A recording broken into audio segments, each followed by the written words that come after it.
आप सभी को व्यवस्थित होकर के चलने का नाम ही मनुष्य जीवन सफल बनाना होता है। मनुष्य जीवन क्या करना होता है जी? मनुष्य जीवन क्या करना होता है?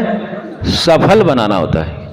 यदि मनुष्य जीवन सफल बनाना है तो ये बताओ, हमें नियम में चलना चाहिए या ऐसे ही कभी भी करना चाहिए? सभी ध्यान देंगे, शाबाश, बहुत बढ़िया। ये बच्चे आर्य समाज में जाते हैं, बहुत होशियार हैं। नियम में चलने का अर्थ है कि सुबह समय से उठना चाहिए, समय से भोजन करना चाहिए, समय पे धार्मिक कार्यों में जाना चाहिए, समय से विद्या पढ़नी चाहिए। ये नियम है। क्या है जी? ये समय से अपने सभी कार्यों को करने का नाम नियम है। और सड़क पर चलने का भी एक नियम है, देश में रहने का भी एक नियम है, परमात्मा की सृष्टि को चलाने के लिए परमात्मा का भी एक नियम है। और मनुष्य का कोई नियम मुझे नहीं लगता। जी माई हवन में आए, समय दिया 6 बजे का, आएंगे 8 बजे, देखो अब तो समाप्त हो रहा होगा। ये नियम नहीं है। ना हमारी, ना हमारे धर्म की, ना हमारी संस्कृति की उन्नति कभी नहीं हो सकती। अगर हम 2-4 लोग मुसलमान होते तो आज हजारों लोग यहाँ आगे होते। और वैसे हम द्वेष करते हैं, कर्म करने में हम पीछे हैं, इसलिए कर्म को हमें आगे करना ही होगा। और उस कर्म को आगे करके आगे होंगे। कमाणी मात्र से किसी की अच्छाई बुराई करके हम आगे नहीं हो सकते। कर्म को बढ़ाओ, अपने आप आगे हो जाएंगे। तो हमारे कुछ नियम हैं। और जितनी भी मत पंथ संप्रदाय हैं, किसी भी मत पंथ संप्रदाय का कोई नियम नहीं है। केवल नियम यदि बनाया तो महर्षियों के भी ऋषि महर्षि दयानंद सरस्वती जी ने नियम 10 बनाए। पहला नियम मैं बोलता हूं और आप सब उनको दोहरा लें। जिसके जितना आचरण में आ जाए उतनी ही उन्नति हो जाएगी। पहला नियम बनाया, सब सत्य विद्या और जो पदार्थ विद्या से जाने जाते हैं उन सब का आदि मूल परमेश्वर है। दूसरा नियम भगवान के परमात्मा के बारे में बनाए कि वो कैसा है। वो है ईश्वर सच्चिदानंद स्वरूप, निराकार सर्वशक्तिमान, न्यायकारी दयालु, अजन्मा अनंत निर्विकार, अनादि अनुपम सर्वाधार, सर्वेश्वर सर्वव्यापक, सर्व अंतर्यामी, अजर अमर अभय, नित्य पवित्र और सृष्टि करता है। उसी की उपासना करनी योग्य है। तीसरा नियम बनाया, वेद सब सत्य विद्याओं का पुस्तक है। वेद का पढ़ना पढ़ाना और सुनना सुनाना सभी आर्यों का परम धर्म है। चौथा नियम बनाया, सत्य के ग्रहण करने में और असत्य के छोड़ने में सर्वदा उद्यत रहना चाहिए। पांचवा नियम, सभी बोलेंगे तो सोचूंगा कि सब धर्म को चाहते हैं, यदि नहीं बोलते तो मानेंगे ये मूर्ख हैं। हम मूर्ख नहीं हैं, हम ऋषियों की बात कर रहे हैं, अपनी बात नहीं कर रहे हैं, इसलिए सब बोले। 2 शब्द भी समझ में आ गए तो बच्चों को समझाओगे, यदि हमें ही नहीं पता तो बालकों को क्या समझाएंगे, इसलिए सब बोले। ये तो ऋषियों की वाणी है, सबको बोलनी चाहिए।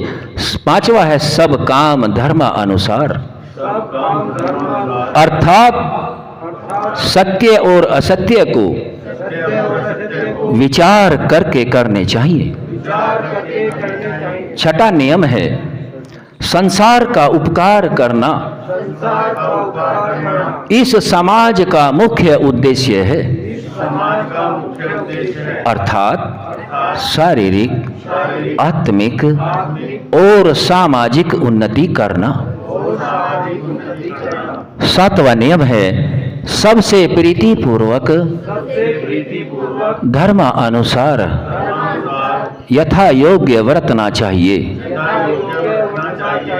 आठवां नियम है, अविद्या का नाश और विद्या की वृद्धि करनी चाहिए।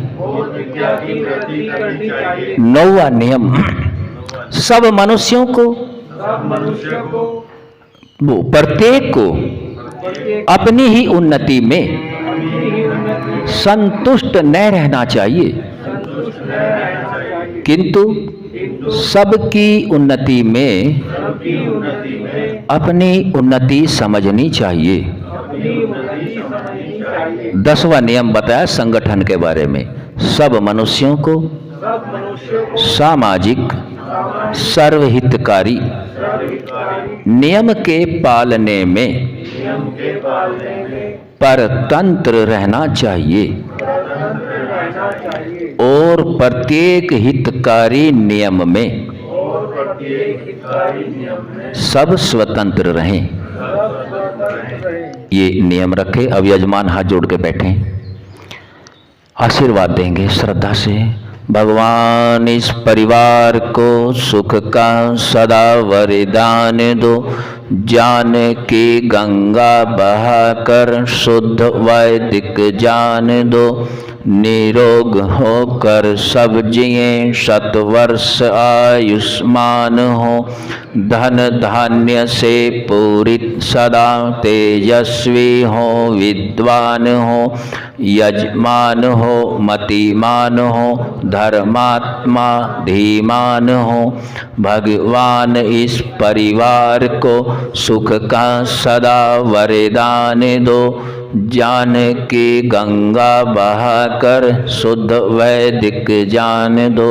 आप सभी बोलेंगे, हे यजमान अभय आर्य जीवेम सर्धः शतम शृणुयाम सर्धः शतम प्रब्रवाम सर्धः शतम दीनः श्याम सर्धः शतम भूयश्च सर्धः शतात्।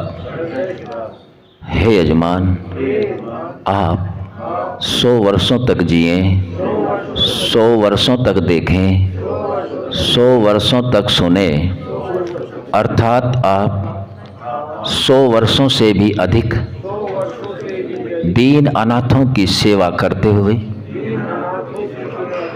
धर्मयुक्त जीवन यापन करते हुए अपने जीवन की गति को सदा आगे बढ़ाते रहें। ओम स्वस्ति स्वस्ति स्वस्ति। आपका कल्याण हो। यजमान खड़े होकर सभी का धन्यवाद करें, नमस्ते करें। डॉक्टर नवाब सिंह आ जाएंगे। माइक दो बेटा, माइक दो, दर्शना भी दो। खड़े होके आओ, इधर से घूम के आओ, परे कोई आओ। अरे बेटा उल्टे नहीं, इधर से चलें। आप डॉक्टर साहब यहाँ आ जाओ।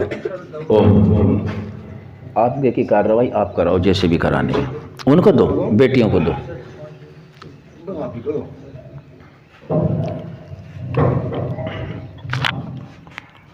ओम सुनो, आज आगे के लिए यदि आपको 10 रुपये दक्षिणा में देने हैं और 2 बैठे हैं तो 5-5 दे दो। यदि आपको 5 ही रुपये देने हैं और 5 बैठे हैं तो 1-1 रुपया दे दो।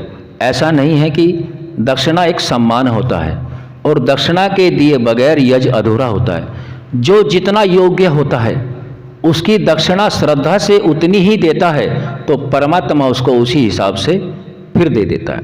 दक्षिणा योग्य को दो, सही जगह दो, अच्छे लोगों को दो। यदि दक्षिणा का द्वारा दिया गया दान और वैसे भी दिया गया दान शुभ कर्मों में लगता है तो पुण्य मिलता है, और यदि दिया गया दान किसी ने गलत जगह खर्च कर दिया तो उसका पाप भी हमें ही मिलता है। दोनों चीज़ हमारे भाग्य में दान देने से मिल जाती है। अच्छी जगह दोगे अच्छा, बुरी जगह दोगे बुरा। तो